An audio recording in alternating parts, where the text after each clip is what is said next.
Welcome to No Money Advice. Glad to have you back. Yeah, I'm Edward Knight. Let's go over what's happening. So sticky price consumer inflation is dropping. Year over year, it keeps going down. Here's a chart of it. You can see during the pandemic, prices dropped significantly, and then they shot up. And this is a RSI indicator, this green line, that shows you the prices were maxed out. You can also see that during this time, the interest rates were upped significantly. This purple line shows the interest rates going up, which killed this price inflation, right? The cost of money rose, so inflation came down. So let's look at the next thing we got here. These are recession indicators, right? Advanced retail sales at a high right now of $625 billion a month, right? Currently at a high, but it's in an area that it looks like they might start pulling back. This is personal consumption expenditures. It's called PCE. You'll hear from the Fed talking about PCE. This is at $3.2 trillion. And this is expenditures for personal consumption. This is actually starting to show signs that it's slowing down. It looks like just a straight arrow, but you're seeing down here that there's actually pressures of it coming down. We're going to look at personal consumption expenditures for services. It looks about the same.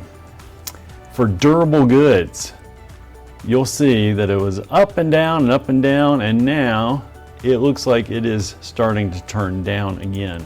For non-durable goods, let's see here. I'm going to go up to some other stuff. We're looking at average weekly hours of all employees. You can see average weekly hours of all employees. Manufacturing is what? 40 hours. Wow. So everybody's working 40 hours right now. The month before in March, it was almost 41. Wow. But what's happening?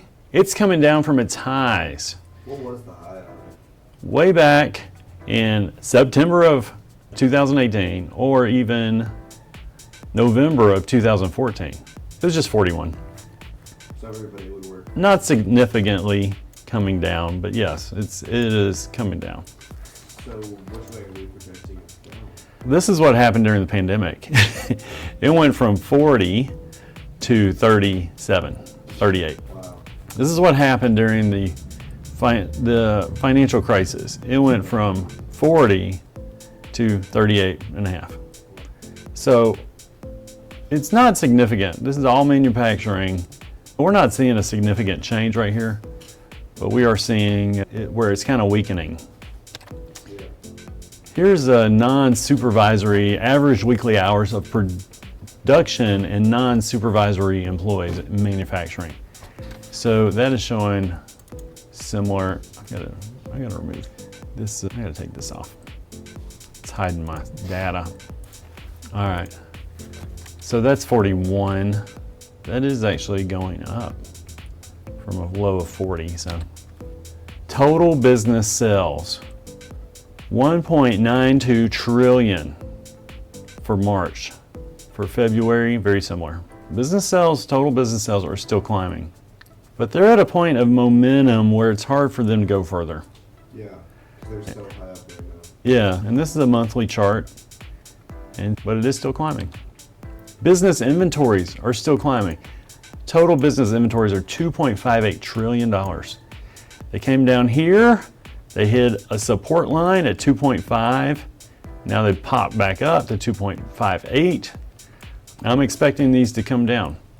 As we look at business inventories, right? Usually they're at their high right before a crash, right? Everything's at a high right before it crashes. But if again we add in the federal funds rate, we can see when the funds rate is being dropped, business inventories will keep climbing. Here you can see it, here in 2001 you can see it. Yeah. And then they start dropping. Yep. There becomes a moment where the Fed always drops to nothing, and it creates where the businesses have to sell off their inventory. Yeah. So where are we right now? The Fed is cutting. In the purple, you can see that. And business inventories are hitting a plateau. And they haven't really started falling yet, but this is the moment that they start falling. What you have here is a monthly divergence in momentum. The momentum went up to here, but the inventories only went here. And now the momentum is even lower, but the inventory is higher. Question. Yes. Why is this one pretty much always oversold or overbought? Because you have just always growth. That is interesting. Yeah, you can see in the bottom in the green that it's always overbought, right? Except during a recession. That's pretty clear, isn't it? That's pretty neat to see. Let me show you like a longer time frame. Look at the 6 month. This is from 1992. Inventory's just shooting up. So basically, we're having, as a country, incredible growth through this whole time. Yeah. Computers were developed, internet came out, Facebook was invented, Bitcoin came out. We're having people are thriving in the U.S. Yeah. And this is the U.S. business inventories. So this is a two-month chart. But on the 2 month, you can see the RSI here is telling us that it's starting to crash. It's hard to see, and what you have is that divergence. And what happened when we turned pink here? We had a pandemic. When we turned pink here, we had a financial crisis. When we turned pink here, we had a .com bust. So people always want to project and have inventory for the best and highest sales. Yeah. But during the business cycle, inventories will always max out. And then at a point, it starts to turn. And businesses don't have the money to keep buying inventory because they're just trying to liquidate their inventory. Yeah, they're just trying to make money with the pie. Yeah. You can see right here that inventories came down to a low in June of 2020. You couldn't even buy toilet paper at this point. Why do people buy so much toilet paper? So what we're seeing is a bottom in 2020 and then a huge run on inventories, right? Because everybody started getting checks from the government. Nobody could go out to eat, so they were saving their money. They were building swimming pools. And now we had a little downturn in 23. It's pumping a little again, but what we're seeing is a major turn in the momentum of it all. Because so much happened and it just can't keep growing in the same rate that it always has. Prices went up so high and inventories went up so high that now it's like prices start to come down when interest rates start to fall. Yeah.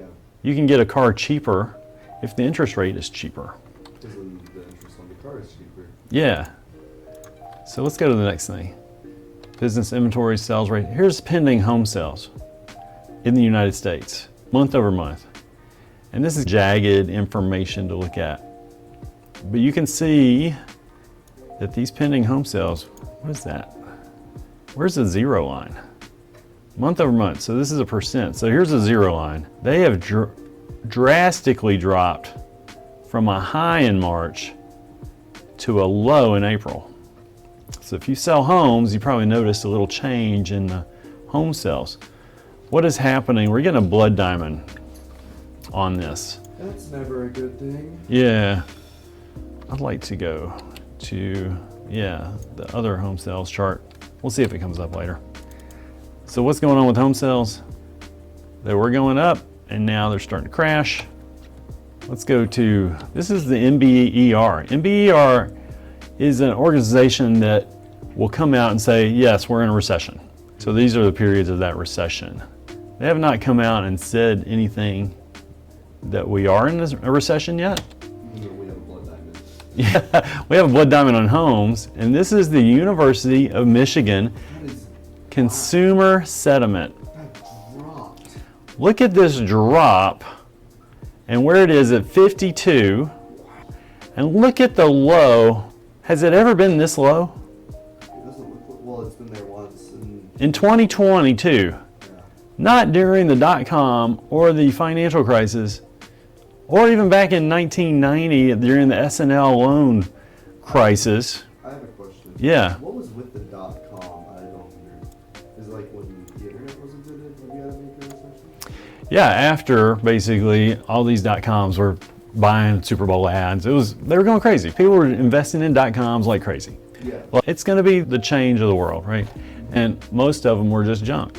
They weren't making money. They were just spending money and having huge pizza parties.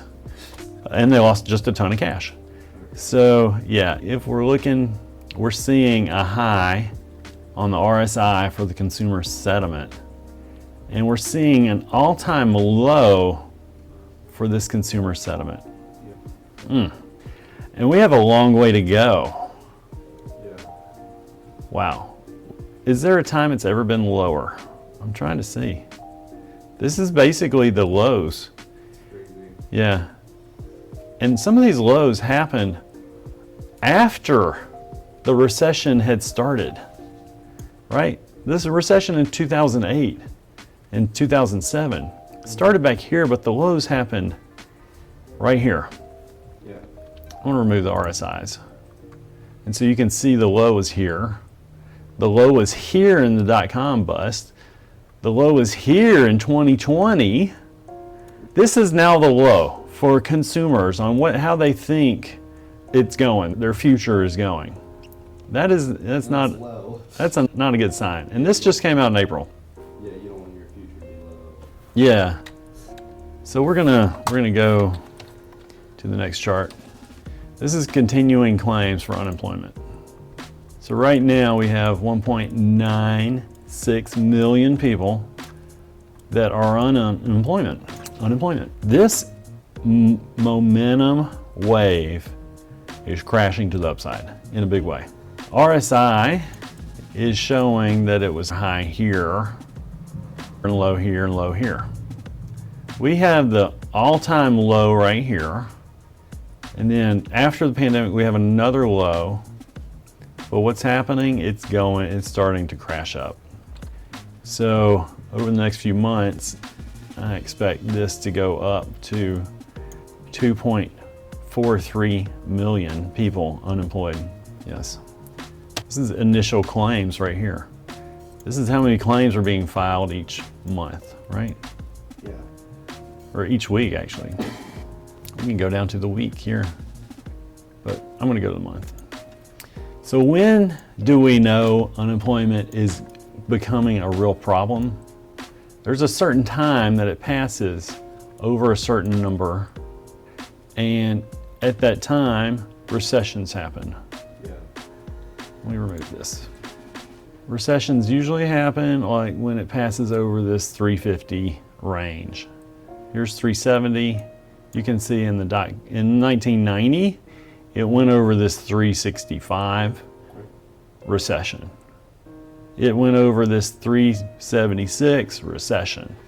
It went over this 370 recession. It went over in a big way, in such a massive wave. Look at 6 million people in 2020 became unemployed. Wow. Just that fast. Yeah, that quickly. Wow. Recession. So what number are we looking for? 370, 350, right? Where is it? Right here, 300. It's typically right here in the 370, 350 range. When people start laying people off, when companies start laying people off, it's because they're not making enough money. Yeah. They're struggling. They can't keep the workers. The workers have gotten to a point where they're not making the company money anymore, being there. They've been in the job and they were making money, but now the demand is softening on the products that the people produce, and so it has to change, and when that changes, people become unemployed. Yeah. In the US, there's 159 million people employed. Yeah, non-farm payroll, right? All the employees, and you can see over the years that it just shoots up in a straight line. Really, this is huge success right here. Yeah. It went from Yeah, in this market. 130 to another 20 million. Yeah. A lot of people dropped out of the workplace in 2020. They didn't have to do that. Boomers retired, a lot of things were changing. So look at the high in the .com, 132. The high in 2008 was 138 million. The high in 2020 was 151. And I dare say the high right now is 160 million and it's about to crash. So if we look at a 6-month chart and go all the way back to the 50s, Yeah. Yeah. 1939, look at how many people were working. 31 million in January of 1939. That was a lot of people back then. Yeah, yeah. And this is like payroll, like you're on payroll. But look at these shifts that happen during these recessions. The red lines are recessions, right? It's a business cycle where people have a job and they go from having money to not having money, having money to not having money. Yeah. So right now we're looking at waves down here. And are these waves becoming peaks and starting to turn? Or is it now starting to go up? And right now, if we're looking at the 6-month, it is still climbing. If we look at the 3-month, you can see the orange peaks are starting to crash on this 3-month, right? If I look at a 2-month, it's a bigger crash of this. And what's happening, we have red signals telling us that a crash is coming. I have red dots telling me right here that a recession is coming. It happens every time there's a recession. It prints red dots, right? Red dots, red dots, red dots, red dots. Pretty predictable. There's a way to make a lot of money during a recession, and we're gonna learn that, but not today. So what do we have? We have employment still climbing on the monthly. So this is actually good. Big climb. Some of this, I believe, was caused by, if you look at the timing, tariff threats. We're going to put a tariff, get your inventory into the country right now. Yeah. So boosted up, or like they were trying to get as much of their stuff in the country as possible. I think it's pretty smart because what we needed was a boost Yeah. at that time. But a lot of times what happens is you boost up and then you create a divergence. So you have the employment here, which is a higher wave, and an employment here with a lower wave. So we'll see what happens. Yeah. Here's the unemployment rate, 4.2%. Holding steady. It's hit that several times, almost like there's a wall there. Almost like there's a resistance point. Yeah, almost like there's a resistance point. But in history, we don't really see a resistance point. But it also hasn't gotten that low in history either, so this might be a new resistance point. Yeah? Because there hasn't really a time where it's stuck down that low where it has to keep hitting that same spot over and over again. So this might be a new resistance point. It could be. And you could have lower participation Yeah. in employment. But we still have this massive wave crashing to the upside. Yeah. And where is it going to go? 5.8%. 5.8% is the prediction. And where was it during the 2020 pandemic? 14.8%. Wow. And that is the people, 14.8% of the people that want to work cannot work. Wow. During 2008, it got to a high of 10%. So In- it just keeps growing with each recession. Yeah, look at that in 2020, in 2001, Okay. yeah, it was only at 5.8. Wow. So, yeah, this is a bottom here. If we look at the RSI signals, it's popping up Yeah, already. it's about to go. Oh, that stinks. All right, let's keep going. Yeah. There's a thing called the SOM rule. Okay. It's a recession indicator. Every time the SOM unemployment goes over a certain percent, it triggers the SOM rule. Okay. And the SOM rule will show you that a recession is coming. Yeah. This was triggered here in 91. Basically, it went over 0, triggered here, and it is now being triggered right now. And it's pretty accurate. This is loans and leases in bank credit. Okay. Bank credit, you can track recessions also in peaks and valleys and stuff. But what I really wanted to look at was, construction. Construction employees is one of the best ways to look at market environments. If construction is going up, then there's more employees working. So when they start to drop off, construction employees, that also indicates recession is coming. Right now, what do we see?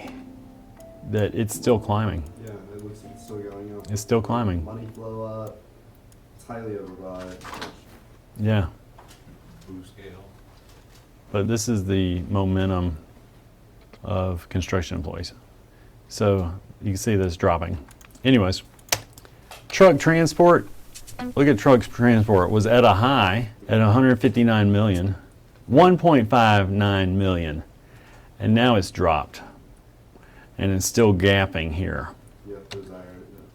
The delinquency rate on single-family residential mortgages is at an all-time low, 1.78. What's that mean exactly? If you can't pay for your house, you're delinquent. Okay. So you're not paying for your house. So the percent of people not paying for their house is 1.78. Not bad. That's not bad. But it's an all-time low. It got up to 10%. Yeah, 11.49. 11.49%. People were walking away from their house in 2008. Why? They couldn't afford it. Yeah. Wow. This is actually when I bought my house, right here. So cheap. 'Cause people Homes were can't afford it. cheap. Yeah. Wow. People were doing short sales or just like giving them back to the bank. Wow. This is the delinquency rate on credit card loans. You can see that it was low in 2021, Yeah. the lowest it's ever been in history, Mhm. 2021. And now everybody put money into Bitcoin, and now they're losing it, and it's going up to, no, I don't know, I don't know what they're doing, but it's Bitcoin price right now. 105,000. Wow. And this is going up. So yeah, that's about all we got right now. Okay. Yeah, that's enough. Anyways, thanks for joining. Thank Join you. back later. We'll We'll see talk you more. guys. Thanks. Very well, and thanks for tuning in. Bye. See you on the next video.